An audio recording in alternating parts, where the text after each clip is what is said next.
Greetings, Commanders! My name is Eagle, and we're back again with some Tom Clancy's Elite Squad action. And in this video, we're gonna give you guys the best tips to win more games in the arena. And if you don't know what the arena is, it's basically the PvP part of Tom Clancy's Elite Squad. It's where you have to fight other players that are competitive as you are, and it's a great way to win intel and develop your squad in this game.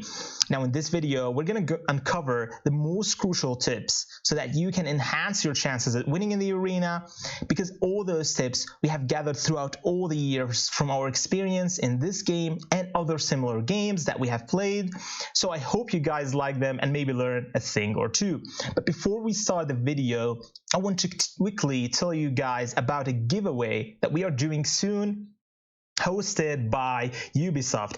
Now this giveaway is not going to be the only one. We're going to be doing multiple giveaways, and in order to enter this giveaway and all the future giveaways that we are going to do, you have to do three simple things. The first thing is basically subscribing to this channel. The second thing is liking this video, and the third thing is joining the Discord that I will leave in the description below, and also it will be in the pinned comment below as well. Now joining the Discord is very important because all the giveaways will be done on the Discord over there, so make sure that you join it quickly so that you can participate in all the giveaways that we're going to be doing for you guys and win some epic rewards.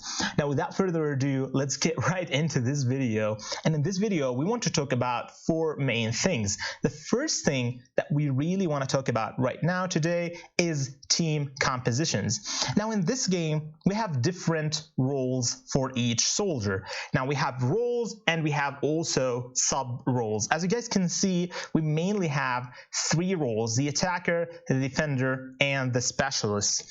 Each of these roles cascades down into two roles: the pointsmen, strikers for attackers, guardians and enforcers for defenders, supports and technicians for specialists. Now, if we were to give some sort of a general explanation of each of these sub-roles, because it's really hard to give like a certain solid argument about each role, what exactly they do, because simply sometimes soldiers in each specific role have different characteristics than each other in that specific role. Therefore, I just want to give a general purpose of these roles and their explanation. Now, pointsmen mainly focus on weapon damage and a bit of survivability with their passive abilities. Strikers, on the other hand, have they are extremely squishy, but have a very high ability and weapon damage.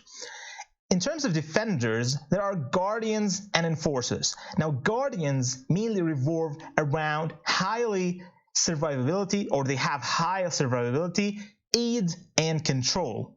Subsequently, enforcers have decent survivability, but they also deal good amounts of damage in terms of weapon and ability damage, so you can basically consider them the off-tanks in this game.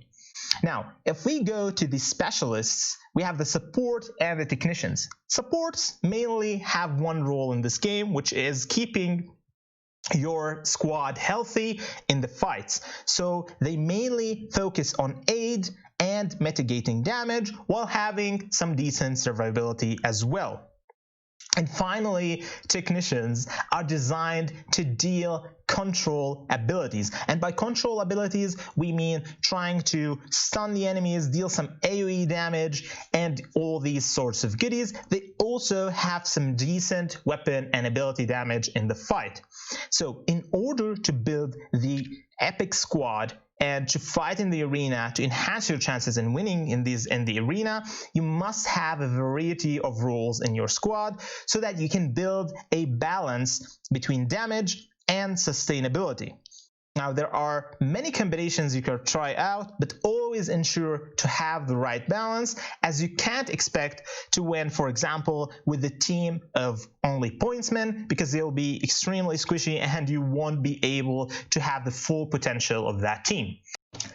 Now, the second point that I wanted to talk about in this video is choosing the right combat orders. There are mainly two areas that I want to cover here. Firstly, in order to choose the right combat orders, you need to study your team combination, also the enemy's team combination, as some combat orders are extremely effective against certain enemy combinations. So it's also important to know your team, taking into consideration how they will be placed in the fight and which combat orders can be used in order to maximize their value and maintain synergy as well. So let me demonstrate for you guys some example of when to use airstrike paired with combat aid. Now, usually I use more offensive combat orders, but let's go ahead and try this combination as well. Now, I'm using combat aid simply because I know that I have two enforcers. Now, once I click combat aid, I can target 3 targets at the same time. This way, it would maximize the value of healing that I'm doing in the fight. And for airstrike, I always tend to choose enemies that have more than 3 targets or more than 3 potential targets that I can actually target. This is basically, let me show you guys what I mean right now. In order to do that, you would have some teams like this that are having 2 guardians. Now, 2 guardians means that you can actually target 2 or 3, up to 3 soldiers at a time. And I'm going to show you guys how we're going to do that right now. Now, this team is actually stronger than us. My team is about 46k and their team was about 48k, but that's fine. We can still do this. Now, in order to target 3 targets, let me show you. So if you click on this middle guy over here, you will be able to hit these 2 soldiers as well, and this way you would gain the maximum value out of your airstrike and also hit multiple targets dealing maximum amount of damage.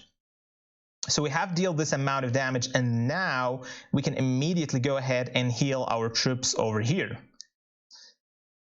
So we are right now, this is a very strong team.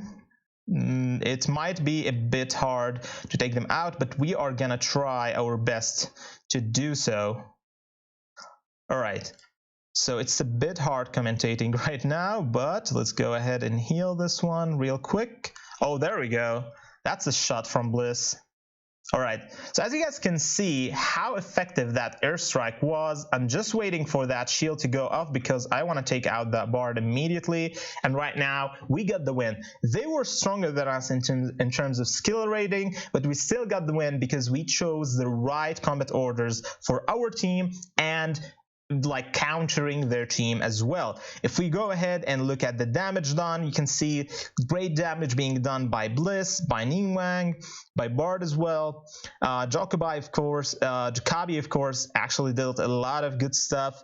Doc wasn't able to do a lot of stuff because of their Caviera. She did a lot of countering over there, but he was able to mitigate some damage also to Kabi over here. As you guys can see, that was a pretty solid matchup right now, and we were able to snatch the win.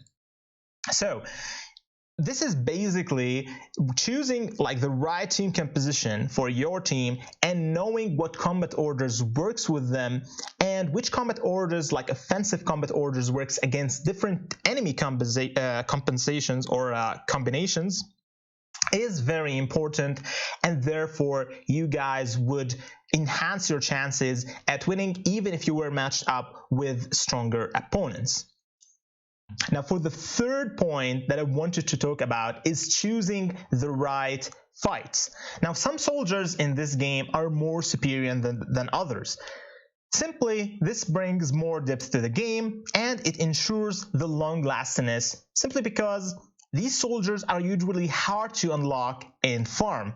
Therefore, people create tier lists to show you which are the best soldiers out of each class and in the game as a whole. Now, knowing these soldiers is very important because sometimes you might see a squad with a lower skill rating than yours and you would go like, yeah, that's an easy one. Then seeing your team just getting obliterated and wondering what the hell happened over there, well, yeah, you have to learn the tiers, and therefore this is why they added a skip button in the arena, because simply some fights are just hard to win, my friends. And this leads me to my next and final point that I wanted to talk about in this video, is that simply you can't win them all. Honestly, I mean, the system makes it so that you can get a win streak. When you get a win streak, you will be matched against opponents with higher skill rating than yours. And this is exactly what happened right now. In this fight, we were matched with a higher skill rating opponent. We still were able to beat them, but I mean, hey, that was a hard fight, right? And even after using the right team combinations and combat orders, you will still unfortunately eventually lose the fight, simply because they are more powerful and higher level than yours.